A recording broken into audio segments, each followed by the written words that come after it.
விஜய் நடிக்க வந்த புதிதில் உடன் நடிக்கும் கதாநாயகியின் கவர்ச்சியை நம்பியே பல படங்கள் இயக்கப்பட்டிருந்தன. குறிப்பாக விஷ்ணு, ரசிகன், தேவா, கோயம்புத்தூர் மாப்பிள்ளை என்று சங்கவியுடன் இவர் நடித்த படங்களில் கவர்ச்சி கொஞ்சம் அதிகமாகவே இருக்கும். இதன் காரணமாகவே விஜய் படத்தை குடும்பமாக யாரும் தியேட்டருக்கு வந்து பார்க்க மாட்டார்கள். இதை உடைத்தெறிந்து மக்கள் குடும்பமாக பார்த்த படம் பூவே உனக்காக. விக்ரமன் இயக்கிய இப்படத்தில் உதவி இயக்குநராக தேவயானியின் கணவர் ராஜகுமாரன் பணிபுரிந்தார்.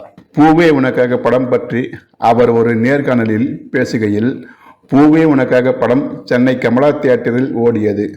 படம் நன்றாக போனாலும் குடும்பமாக பார்க்க யாரும் அவ்வளவாக வரவில்லை. அந்த நேரத்தில் பெரிதாக பேசப்பட்ட நாளிதழ் ஒன்றின் விமர்சனத்தில் காதலுக்கு இன்னொரு தேசிய கீதம் என்று பூவே உனக்காக படத்தை பற்றி எழுதியிருந்தார்கள்.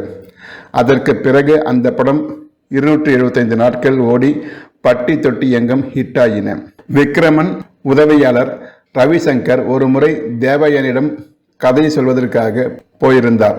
இந்த பக்கத்து தியேட்டரில் ஓடிக்கிட்டு இருக்குதே பூவே உனக்காக படம், அந்த படத்தோட இயக்குனர் விக்ரமன் சார் என்னை கதை சொல்ல உங்களிடம் அனுப்பியிருக்காரு என்று தேவயானியிடம் சொன்னாராம். உடனே தேவயானி கதையே கேட்காமல் நடிக்கிறேன் என்று சொல்லி அனுப்பினாராம். அந்த படம்தான் சூரிய வம்சம்.